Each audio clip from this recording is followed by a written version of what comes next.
공시를 알아야 투자가 보인다. 여러분 안녕하세요. 공시투데이 이주연입니다. 안녕하세요. 공시투데이 이연아입니다. 네, 오늘도 기업들의 최신 소식을 발빠르게 전해드리는 공시투데이 시간이 돌아왔습니다. 흥미진진한 공시 이야기와 함께 재밌고 유익한 정보들 가득 담아왔으니까요. 끝까지 집중해보시면 좋겠습니다. 네, 또 새로운 소식과 함께 경제 트렌드 쏙쏙 뽑아 알려드릴 테니까요. 채널 고정해주시기 바랍니다. 본 방송에서 제공하는 정보는 투자 판단에 대한 조언일 뿐 주식의 가치와 상승, 하락에 대해서는 보장하지 않습니다. 그럼 공시투데이 공투 지금 시작합니다.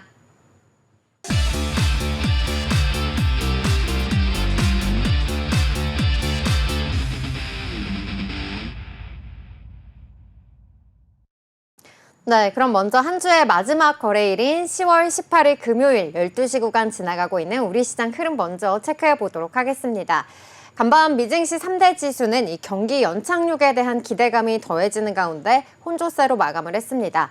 다우지수 같은 경우에는 또 한 번 사상 최고치를 경신하는 흐름 나타냈고요. 나스닥은 소폭 오른 채 거래를 마쳤습니다. 반면에 S&P 500 같은 경우에는 약보합으로 거래를 마쳤습니다.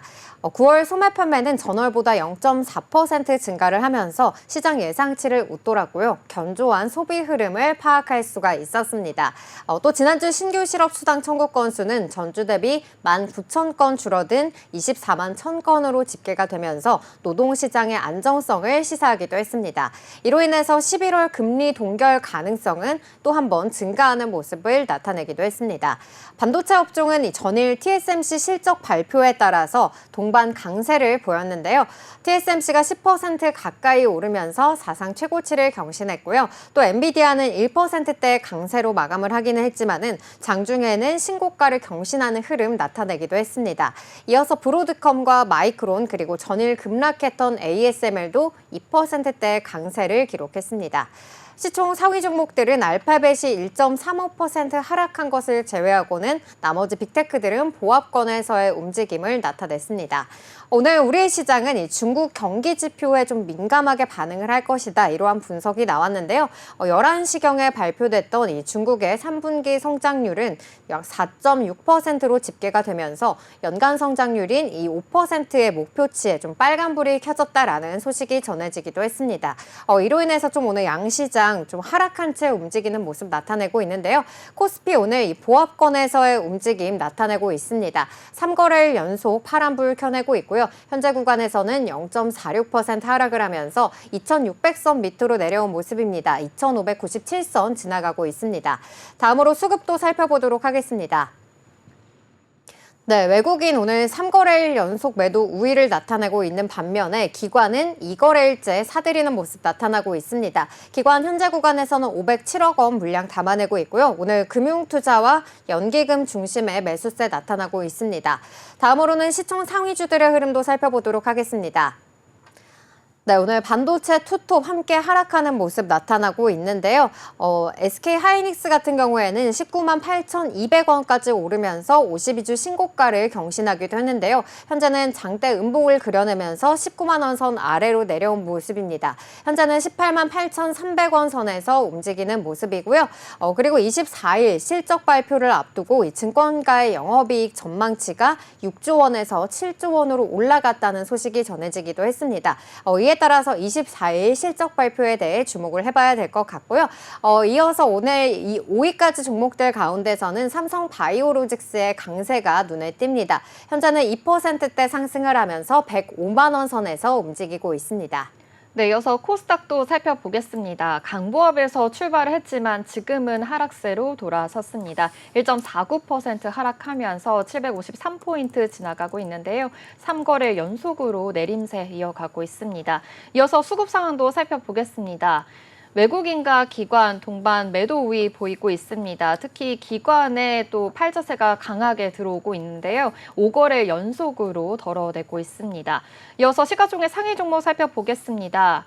알테오젠 2거래일 만에 하락을 딛고 상승을 하고 있습니다. 1.43% 상승하면서 38만 9,500원 지나고 있습니다.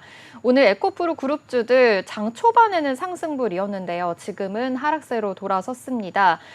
오늘 KB증권에서는 에코프로 BM이 이 시장 수요 부진 장기화에 따라서 실적 추정치가 좀 낮아질 것이다라고 예상을 하면서 목표가를 하향 조정했습니다. 27만 원에서 21만 원으로 내렸는데요. 오늘 역시나 하락세 이어지고 있습니다. 1.88% 하락하면서 16만 3,300원 지나고 있습니다. 오늘 HLB 그리고 리가켄 바이오까지도 오늘 바이오주들 좀 같이 쉬어가는 흐름 이어지고 있는데요. 특히나 오늘 클래시스가 시총 6위에도 안착을 했습니다. 대만의 볼유머가 공식 출시가 되면서 더욱더 기대감이 불어일으켜지는 것으로 확인이 됩니다. 이 밖에 역시나 반도체 소부장들 좀 기업들이 오늘 쉬어가는 흐름이 이어지고 있는데요. 인텍플러스 7% 하락하고 있고요. 에이직랜드도 7% 하락세 이어지고 있습니다. 지금까지 이 시각 시장 상황 알아봤습니다.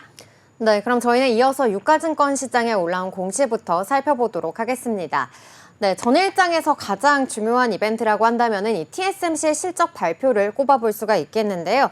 이 TSMC 실적 발표를 앞두고 눈치 보기만 했던 우리 반도체 종목들이 그래도 이 TSMC 호실적이 발표된 이후에는 그래도 강세로 마감을 했습니다. 미증시에서는 또 반도체 대형주들이 상승세를 보였다는 점도 영향을 주기도 했었는데요. 한미반도체 같은 경우에는 이 지난 7월에 이 고점에서 반토막 났었던 주가가 다시 종가 기준으로 7% 가까운 급등세를 보이면서 다시 주가가 좀 부활하는 모습을 보였습니다. 그럼 한미반도체 어떠한 좀 실적을 기록을 했는지 그리고 또 한미반도체의 실적을 견인한 이 TC본더 장비와 더불어서 또 관련한 기술들과 종목들에 대한 이야기 함께 짚어보도록 하겠습니다. 그럼 한미반도체의 3분기 실적 공시부터 살펴보도록 하겠습니다. 한미반도체는 17일 연결 기준 잠적 실적 공시를 통해 3분기 매출 2,085억 원, 영업이익 993억 원을 기록했다고 밝혔습니다. 매출과 영업이익은 전년 동기 대비 각각 568.4%, 3,320.9% 급증했다는데요. 3분기까지의 누적 매출은 4,093억 원, 영업이익은 1,834억 원으로 집계됐습니다. 네, 이렇게 한미반도체 3분기 실적, 영업이익이 3,000%가 급증할 정도로 정말 어마어마하게 상승했다라는 점 알 수가 있었는데요. 이렇게 한미반도체가 호실적을 기록할 수 있었던 이유가 바로 TC본더 장비 때문으로 알려졌습니다. 역대급 실적의 이유에 대해서 좀 더 구체적으로 설명해 주시죠. 네, 이렇게 올해 3분기 창사 이래 최대 분기 실적을 달성할 수 있었던 이유는 이 HBM의 제조 필수 장비인 열 압착 본더라고 하죠. 이 TC 본더 장비의 매출 성장 덕분이라고 할 수가 있는데요. 기존 고객인 SK 하이닉스에 이어서 또 미국 마이크론까지 다변화된 고객 기반을 바탕으로 한 수주가 실적에 반영되기 시작한 것으로 풀이가 되고 있습니다. 이로 인해서 올해 연간 매출은 6,500억 원에 달할 걸로 전망이 되고 있는데요. 회사는 내년 말 완공을 목표로 추진하는 신규 공장을 바탕으로 성장을 지속하겠다는 방침입니다. 또 고객 대응 역량도 지속적으로 확대한다고 하는데요. 이 미국 빅테크 기업의 AI 전용 칩 개발 수요가 증가할 것으로 보고 현지 고객 밀착 지원을 위해서 법인을 세우고 또 전문 인력을 선별하고 있다고 합니다. 네, 역시나 이렇게 TC 본더의 매출 성장과 좀 더 다변화된 고객사들의 수주까지 좀 이런 수주가 반영됐다는 점 확인해 볼 수 있었습니다. 이에 더해서 신규 공장과 또 현지 법인 설립까지 계획을 하고 있다는 점도 확인해 볼 수 있었는데요. 그렇다면 이 TC 본더 장비 좀 더 구체적으로 알아보면 더 좋을 것 같습니다. 네, 이 TC 본더는요, D램을 이렇게 수직으로 쌓아서 제작하는 HBM의 필수적인 장비라고 할 수가 있겠는데요.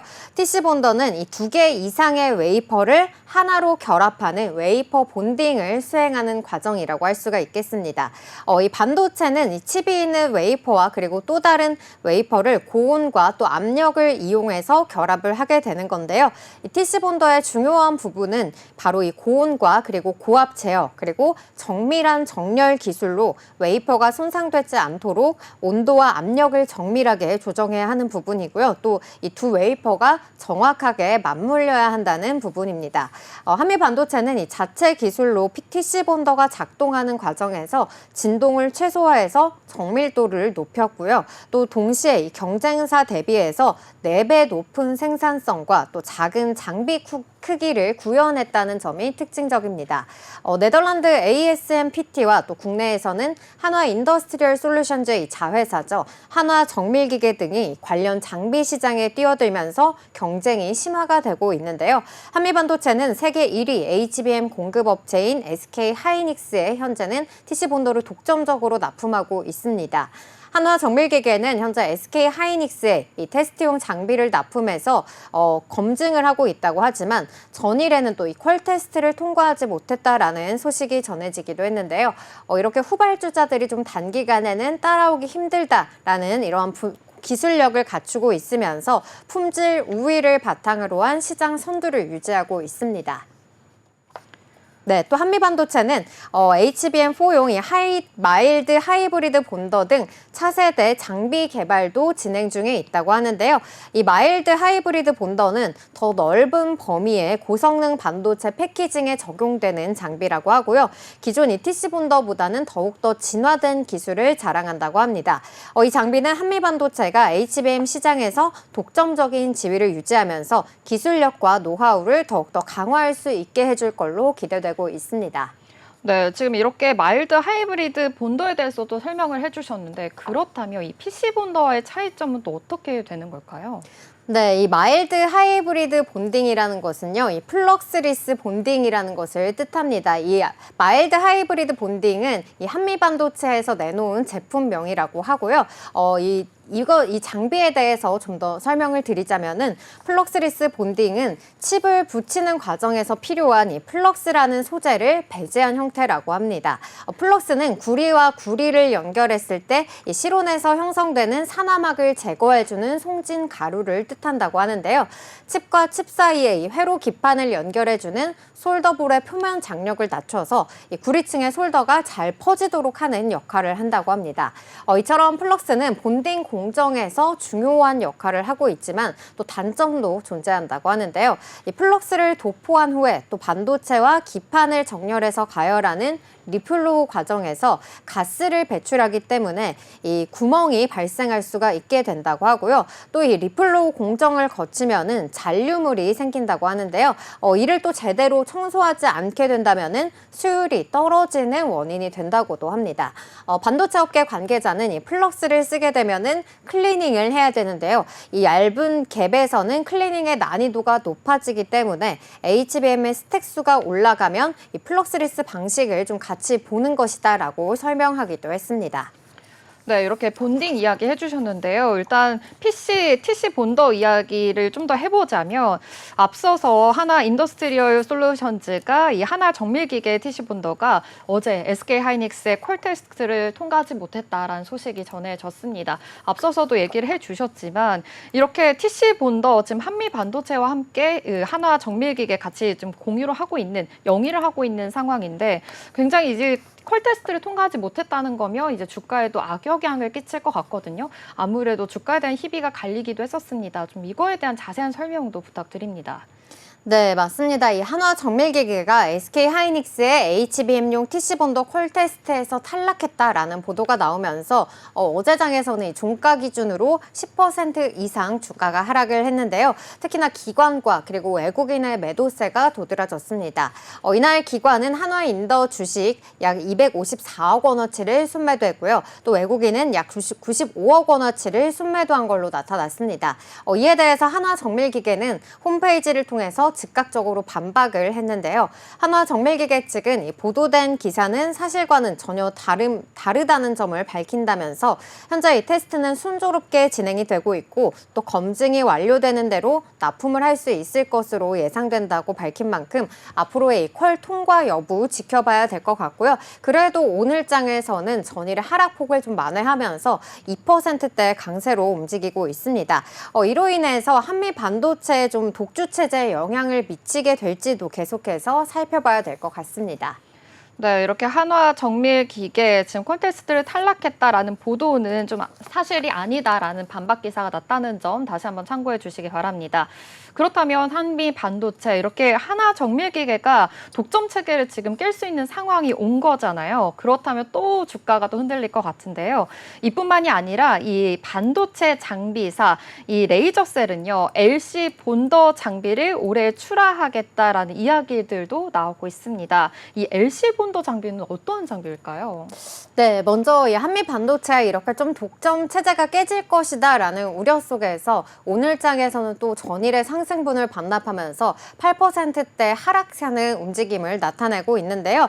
또 이를 위협하는 장비라고 한다면은 LC 본더를 꼽아볼 수가 있겠습니다.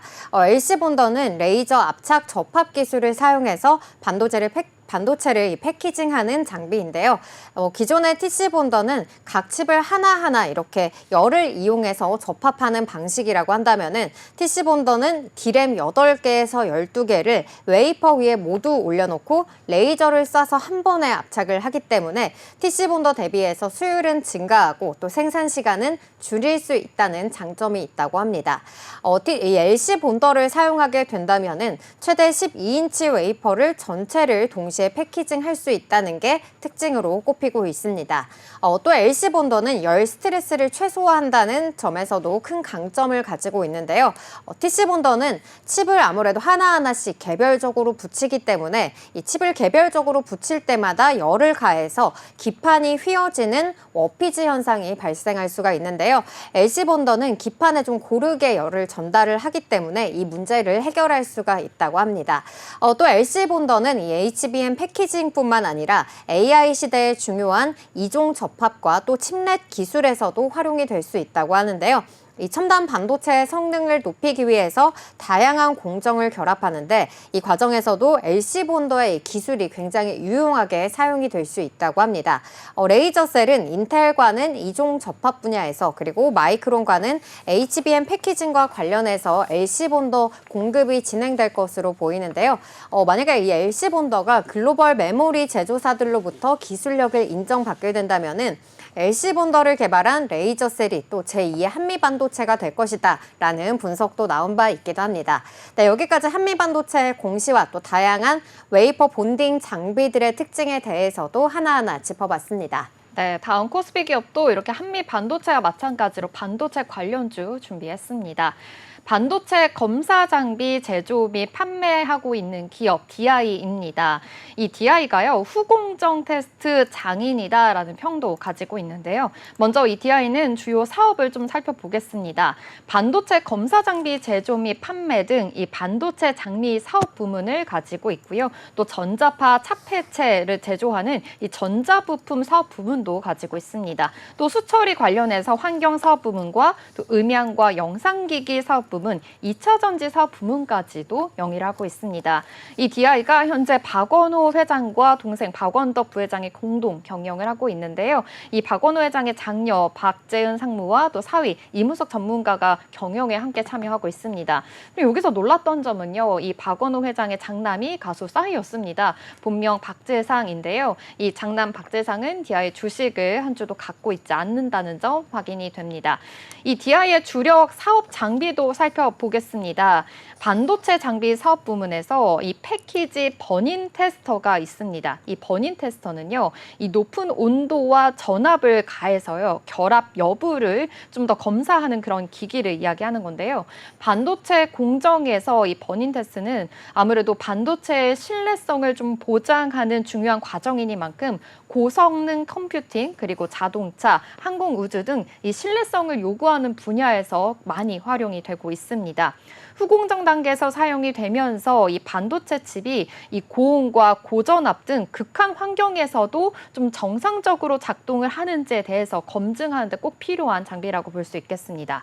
이 버닝 테스터의 경우에는요, 93년에 양산용 버닝 테스터를 개발한 이래 지금까지도 경쟁 우위를 확보하고 있고요. 소모성 부품인 검사 보드 같은 경우에서도요, 국내 시장에서 1위를 점유하고 있습니다. 또 이 웨이퍼 상태에서 불량 테스트를 수행하게 되는 이 웨이퍼 메모리 테스터 또한 주력 장비 중에 하나라고 볼 수가 있겠는데요. 이 장비는 이 국산화를 하면서 더욱더 신뢰성을 또 인정을 받았습니다. 이 고객사와의 지속적인 기술 협력을 진행을 하고 있고요. 24년에는요, DDR5 웨이퍼 테스트 개발과 또 양산 납품 개시, 그리고 25년부터는 이 영역을 좀 더 HBM으로 더 확대를 하면서 HBM 웨이퍼 테스트 공급까지도 준비를 하고 있는 상황입니다. 이번 공시도요, 반도체 검사 장비에 대한 납품 계약이 있었습니다. 자세한 공시 살펴보겠습니다.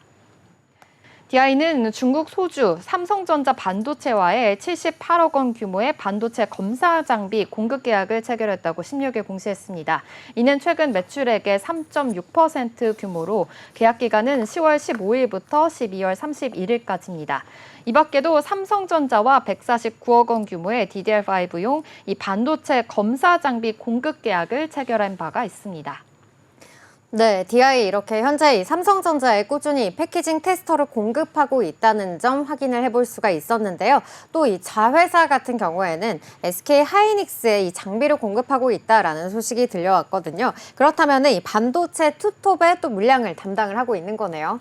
네, 맞습니다. 처음에 이 기업 소개에서도 말씀하셨다시피 이 DI가요, 후공정 테스터 장인이다라는 평이 있는데요. 이 반도체 검사 장비 제조 업체로서는 우위를 확보하고 있는 겁니다. 이 DI의 자회사 디지털 프론티어가 SK 하이닉스의 D램 낸드용 웨이퍼 테스트와 또 패키지 버닝 테스터를 양산 공급을 하고 있는데요. 일본 업체들에게도 이 웨이퍼 테스트를 지금 공급하고 있는 상황으로 알려졌습니다. 특히 이 디지털 프론티어가 기존의 검사 장비를 국산화하면서 큰 성과를 내기도 했는데요. 이에 대한 기술력을 바탕으로 해서 이 HBM용 웨이퍼 버닝 테스터 장비 개발을 진행 중인 것으로 알려졌습니다. HBM용 이 웨이퍼 테스트는요, 이 생산 초기 단계에서 결함 있는 제품을 빠르게 식별을 하면서 최종 제품에 대한 품질을 높이는 데 더욱더 구실을 하고 있습니다. 그러다 보니 전체적으로 이 생산 비용을 낮추는 데 굉장히 큰 역할을 하고 있는 거거든요. 이 디지털 프론티어는 기존 장비를 업그레이드하면서 2025년 중에는 HBM3 그리고 HBM3E 양산 장비도 공급할 계획이고요. HBM4 양산 장비는 2025년 연내 개발을 하면서 2026년부터 공급한다는 계획까지 세우고 있습니다. 현재 SK 하이닉스는 2025년에 이 미국의 인디애나주에 38억 7천만 달러를 투자를 하면서 첨단 반도체 패키징 시설을 설립할 예정인데요. HBM의 개발과 또 직접 패키징을 주요 목적으로 하고 있습니다. 2028년 하반기부터 좀 더 본격적으로 좀 라인 가동을 할 것이다라는 포부까지 가지고 있는 상황이고요. 이렇게 HBM에 대한 생산성이 더욱더 커지고 있는 만큼 DI에 대한 수요 또한 늘어날 것으로 현재 예측을 하고 있습니다. DI가 올 4분기부터 SK 하이닉스에 이 HBM용 버닝 테스터 장비를 본격적으로 공급할 예정입니다. 이 HBM4용 이 웨이퍼 버닝 테스터 개발에 좀 착수를 하면서 차세대 버닝 테스터 납품도 맡게 될 가능성 또한 높아지고 있습니다. 이번 주 엔비디아 주가가 좀 사상 최고점을 계속 근접하고 있고요. TSMC의 실적 기대감도 나오면서 국내 반도체 소부장들도 좀 주목을 받고 있는 상황인데요. 오늘은 좀 다소 쉬어가는 모습이지만 지난 15일에는요. 이렇게 DI가 9% 강한 흐름 나왔고요. 또 IMT가 6%, 미래반도체도 5% 강한 흐름 나오기도 했습니다. 오늘 DI의 주가 흐름도 한번 살펴보겠습니다.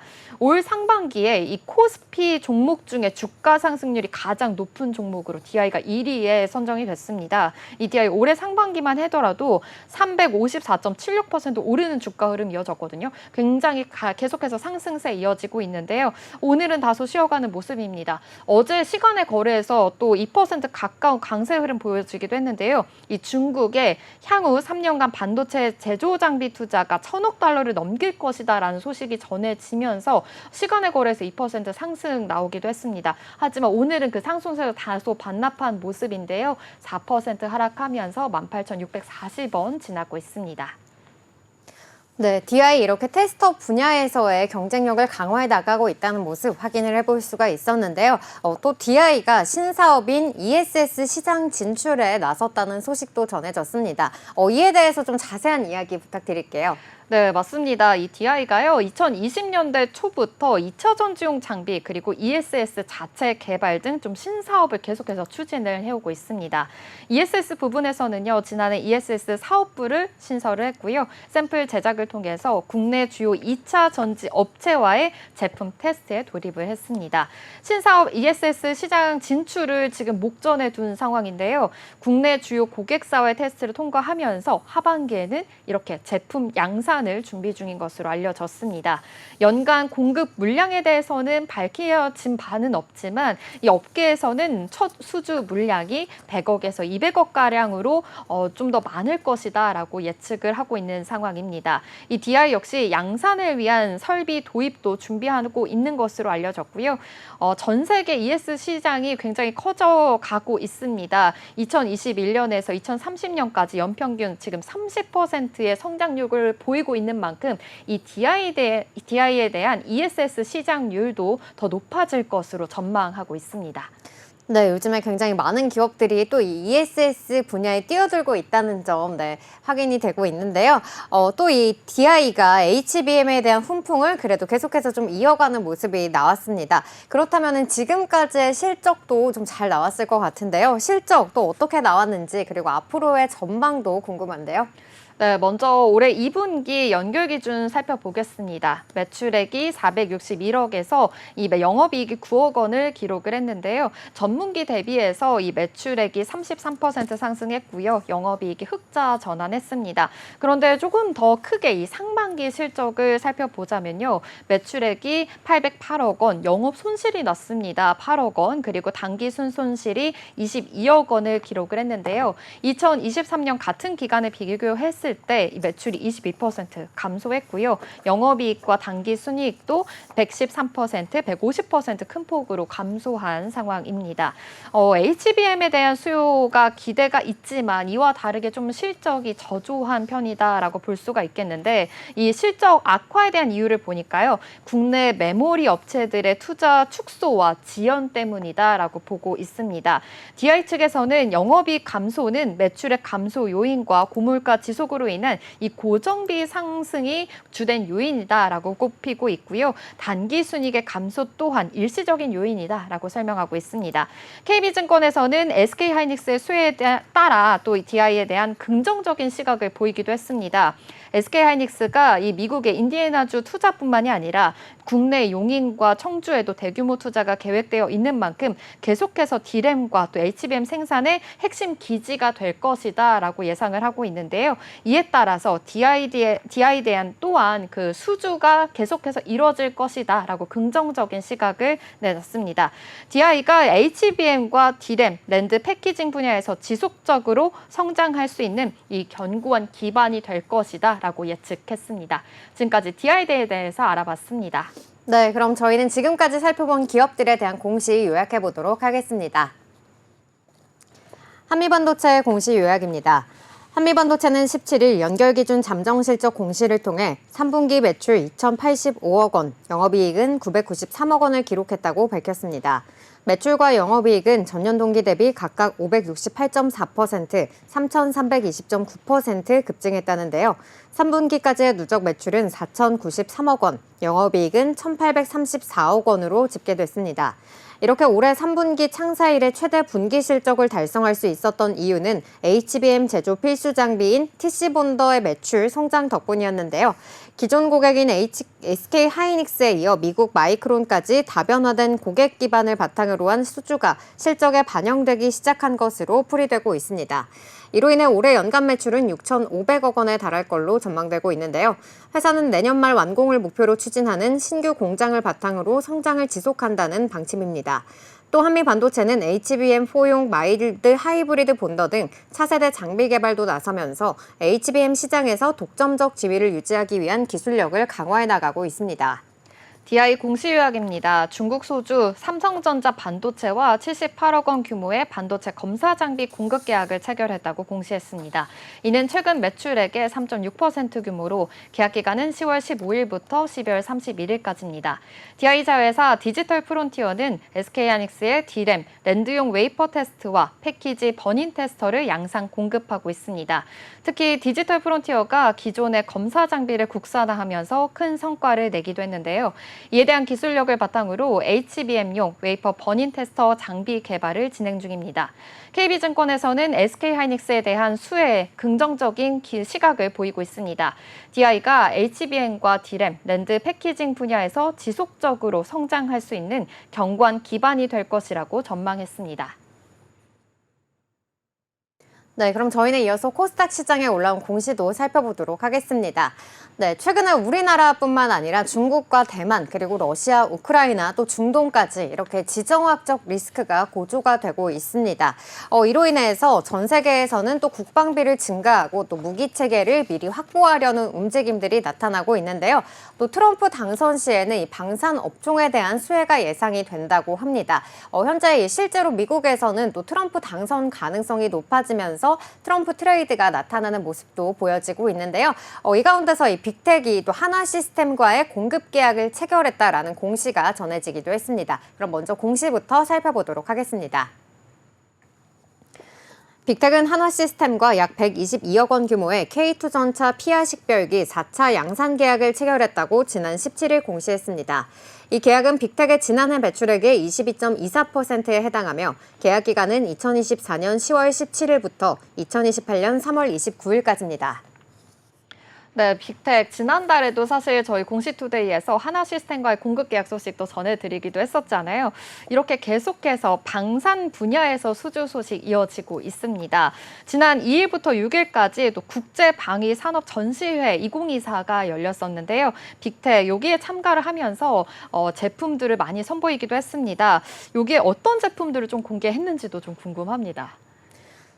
네, 이 빅텍은 국제방위산업전시회 2024에서 차세대 함정용 전자전 시스템인 에이스2와 그리고 장거리 정밀 탐색 라이다를 선보였습니다. 먼저 에이스2는 이 미래전에 대응하기 위한 전자전 시스템인데요. 복잡한 전장에서의 이 전자전 탐지 능력을 강화하고 또 정밀한 분석 도구를 제공해서 지휘관이 실시적으로 의사결정을 내릴 수 있도록 지원한다고 합니다. 이 시스템은 신호 수신기 그리고 신호 처리기, 정밀 신호 분석기 등의 장비로 구성이 되어 있다고 하고요. 기존 시스템 대비해서 통합성과 성능이 향상됐다고 합니다. 또한 정밀 탐색 라이다도 공개됐는데요. 정밀 탐색 라이다는 육해 공군의 다양한 무인 체계에 탑재가 돼서 표적을 정밀하게 탐지하고 획득할 수 있는 시스템입니다. 특히 이 해상 위협 표적에 대한 정밀 탐색 기능을 통해서 자율 운항 지원이 가능하다고 하고요. 또 이 DMZ 및 군 주요 시설에서도 활용이 돼서 경계 능력을 크게 향상시킬 수 있다고 합니다. 이 라이다는 킬로미터급 정밀 탐색 성능을 제공한다고 하고요. 또 자율 운항 지원에 이 중점을 두고 개발이 됐다고 하는데요. 빅텍은 이 기술을 통해서 향후 국내외 방산 시장에서의 경쟁력을 강화해 나갈 계획이라고 합니다. 네, 이렇게 전시회에서 많은 또 무기들을 또 이렇게 공개를 했는데요. 사실 국군의 날 때 이렇게 무기 전시도 하면서 많은 사람들이 이 장비에 대해서 관심이 또 많아진 것 같습니다. 다른 기업들도 이 방산업계에서 수주 가능성이 높은 이 무기 체계를 함께 공개했다라는 소식이 전해지기도 했는데 어떤 무기들에 대해서 좀 관심 가지면 좋을 것 같나요? 네, 이 국제방위산업 전시회에서 국내 방산 주요 5개사 외에도 좀 다양한 기업들이 참가를 했는데요. 성능 개량형 K2 전차, 또 차륜형 자주포, 능동 전자주사 레이더와 또 장거리 대전차 미사일 등 다수의 무기 체계가 여기에서 주목을 받았습니다. 해당 무기 체계는 최근 국내 방산의 수주 잔고를 늘려온 주요 품목들인데요. 동시에 이 향후 신규 수주 가능성이 높은 품목들이라고 합니다. 전차와 자주포 그리고 미사일 등 국내 방산이 강점을 가진 항목에 대한 관심은 지속할 필요가 있다고 하고요. 또 이 최근 방산업계 이벤트로서 국군의 날 행사도 주목을 받았었습니다. 국군의 날 행사에서는 이 괴물 미사일이라는 별명을 가진 현무5가 공개가 됐었는데요. 이 무기 같은 경우에는 국방과학연구소와 기아가 개발을 담당을 했고요. 차체와 또 미사일 조립 과정은 한화 에어로스페이스가 담당했다고 합니다. 이제 공개됐다는 점과 또 이 지대공이 아닌 지대지 미사일이라는 특성을 감안할 때 단기간 내에 이 대규모의 수주를 기대하는 것은 좀 어려울 수 있긴 하지만 지상 방산의 강점을 가지는 이 국내 방산의 특성을 고려할 때 향후 이 수주 가능성은 고려해봐야 된다는 분석이 나오기도 했습니다. 네, 사실 국군의 날 저도 광화문에서 줄 서서 기다리면서 봤거든요. 네. 그래서 실제 무기를 보니까 그 압도력에 와 정말 어마무시하다라는 점을 또 알 수가 있었습니다. 네. 이렇게 빅텍이 방산 분야에서만 활동하는 게 아니라 배터리 진단 기술 분야로도 지금 사업을 확장했다라는 소식이 또 들려왔습니다. 이에 대한 기술에 대해서 카이스트와 협력에 나섰다라는 소식까지 전해졌는데요. 그럼 자세한 이야기 좀 해주시죠. 네, 빅텍은 이 카이스트 이상국 교수 연구팀과 차세대 배터리 관리 시스템 업무 협약을 체결한 바가 있는데요. 여기에서 빅텍은 공동 연구와 영업, 그리고 수주 및 사업 관리를 담당하게 되고요. 또 카이스트는 주요 연구 개발 및 기술 지원을 맡는 것을 골자로 하고 있습니다. 일반적인 이 배터리 관리 시스템이 배터리 셀의 전압, 전류 및 온도 데이터 등의 이 전기적 표면 특성만을 모니터링하는 반면에 이 카이스트 이상국 교수 연구팀은 7년간의 연구 개발을 통해서 이 배터리 셀의 임피던스를 측정해서 엔트로피를 해석함으로써 이 내부 화학 물질의 상태를 보다 정밀하게 측정할 수 있는 기술을 보유하고 있다고 합니다. 연구진이 개발한 이 전기화학 임피던스 분광법은 소량의 전류로 이 배터리 상태를 진단할 수 있는 기술인데요. 기존의 고비용과 또 복잡한 장비 문제를 해결했다고 하고요. 이번 기술은 특히나 전류를 흘리는 과정에서 발생하는 열을 최소화해서 배터리 화재의 위험을 크게 줄일 수 있다고 합니다. 이를 통해서 전기차 및 또 ESS의 안전성이 크게 향상될 것으로 예상되고 있기도 한데요. 이 기술은 최근 문제가 된 이 에너지 저장 장치나 또 전기차 배터리팩 화재의 근본적인 원인을 해결할 수 있는 차세대 기술이 될 것으로 기대되고 있는데요. 또 저희가 이 앞서 공시투데이에서 살펴봤듯이 민테크가 이 시장에서 80%의 점유율을 기록하고 있다는 점도 확인해 본 바 있습니다. 빅텍은 이 협약을 기점으로 해서 4차 산업혁명 시대의 급격한 성장이 기대되는 전기차 배터리팩 시장 및 태양광 발전 연계 가정용 ESS 분야를 신성장 동력으로 삼고 관련 사업을 확대해 나갈 예정이라고 합니다. 네, 이렇게 빅텍 2차 전지 시장 영역까지 지금 확장해 나가고 있다는 소식까지 알아봤습니다. 그렇다면 다시 또 방산 쪽으로 이야기를 돌아가서 이 우리나라도 그렇고 중국과 대만 또 우크라이나와 러시아 전쟁까지 지금 있는 상황이잖아요. 전 세계적으로 지정학적 리스크가 계속되고 있는 상황입니다. 이 방산 섹터 투자 전략 좀 어떻게 세워보면 좋을까요? 네, 이 부분은 하나투자증권의 리포트를 참고해보면 좋을 것 같은데요. 업종 내에서는 이 수출성과 가시성과 또 파이프라인이 다변화된 업체를 살펴봐야 된다고 분석하고 있습니다. 방산업종은 이 수출 확대의 영향으로 리레이팅 받고 있기는 하지만 또 그만큼 향후 2, 3개년 이상의 가파른 EPS 성장도 기대되고 있는 상황이라고 하는데요. 이에 더해서 아직 수주 성과로 이어지지는 않았지만 가시성이 높은 추가 수주 이벤트의 이 지속 출현을 예상하고 있는 상황입니다.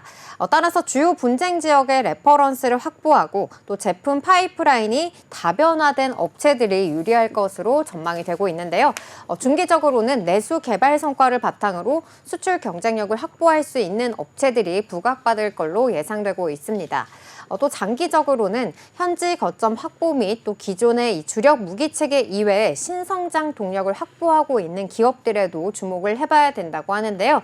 많은 국가들이 러시아 등의 무기 수입 의존도를 줄이고자 하는 추세로 돌입을 한 가운데 또 한국이 빠른 납기와 또 가격 경쟁력 이외에도 경쟁력을 갖추기 위해서는 현지 거점 확보와 또 이 현지 생산 레퍼런스가 필요하다고 합니다.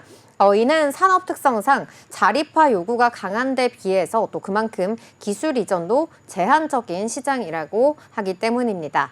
아울러서 이 향후 우주항공 및 군용 로봇 등의 이 신성 성장 동력을 갖춘 업체가 전통 방산 제품과 함께 큰 시너지 효과를 창출하고 또 결론적으로는 수출에도 유리할 것으로 보인다는 분석이 나왔는데요.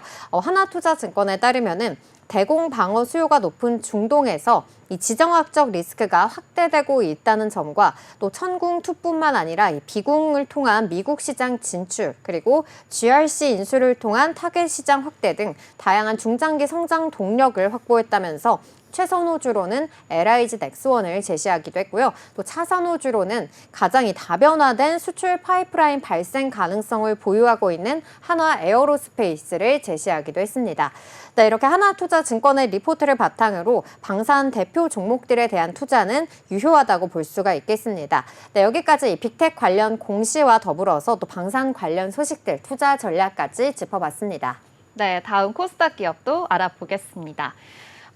반도체 제조를 위해서라면 좀 다양한 많은 장비들이 필요한데요. 이 건식 식각 장비를 주로 제조하는 기업 VM 내에서 알아보겠습니다. 먼저 이 식각 장비는요, 반도체 제조 공정에서 반도체 웨이퍼 또는 이 웨이퍼 위에 증착된 방막을 선택적으로 제거하면서 이 원하는 형태의 구조물로 만드는 그런 장치인데요. 화학 약품을 이용해서요, 이 웨이퍼 상의 일부 물질을 제공하는 공정으로 이 반도체 8대 공정 중에 하나입니다. 이 식각 반응에 사용하는 물질에 따라서 습식 식각과 또 건식 식각으로 나뉘어지게 되는데요. 특히 이 습식 식각 같은 경우에는요, 용해성 화학 물질을 사용하면서 또 사용하게 되고요. 이 건식 식각 같은 경우에는 기체와 플라즈마를 사용하게 됩니다. 이 건식 식각 장비는요, 식각 방향을 좀 자유롭게 선택을 할 수가 있는데요. 미세한 공정에서도 사용을 할 수가 있고요. 현재 이 거의 모든 식각 장비는 이 플라즈마를 또 사용하고 있다고 합니다. 이 VM이 보유하고 있는 이 플라즈마 소스 기술은요, 현재 300mm 웨이퍼용 반도체 건식 식각 장비의 원천 기술로 적용이 되는데요. 성능과 가격 경쟁력을 보여주면서 외산 장비를 또 대체하고 있다고 합니다. 이 VM의 가장 큰 강점이다라고도 볼 수 있겠는데, 일단 주력 제품으로는요, 300mm 실리콘 식각 장비입니다. 이 SK하이닉스에 대량으로 납품을 하고 있는 상황인데요. 이번 공시도 SK하이닉스와의 공급 계약 체결 소식이었습니다. 자세한 공시 살펴보겠습니다. SK하이닉스에 159억 원 상당의 반도체 제조 장비를 공급하는 계약을 체결했습니다. 지난해 연결 기준으로 매출의 61.13% 규모이고요. 계약 기간은 10월 16일부터 오는 12월 31일까지입니다. 10월 초에도 공급 계약 공시가 있었습니다. SK하이닉스와 43억 원 규모의 반도체 제조 장비 공급 계약을 체결했는데요. 계약 금액은 최근 매출액 대비해서 16.53%고요. 계약 기간은 10월 3일부터 31일까지입니다. 네, 이렇게 VM 오늘의 주가 흐름도 한번 살펴보겠습니다. 이렇게 SK하이닉스와의 공급 계약이 체결이 되면서 좀 반도체 훈풍이 다시 또 불었는데요. 어제 이 공시로 인해서 거래량이 굉장히 또 크게 돌아왔습니다. 어제는 10,000원이 넘는 흐름까지도 보여지기도 했었는데요. 오늘은 다시 그 상승폭을 반납을 했습니다. 2% 하락하면서 8,630원 지나고 있습니다.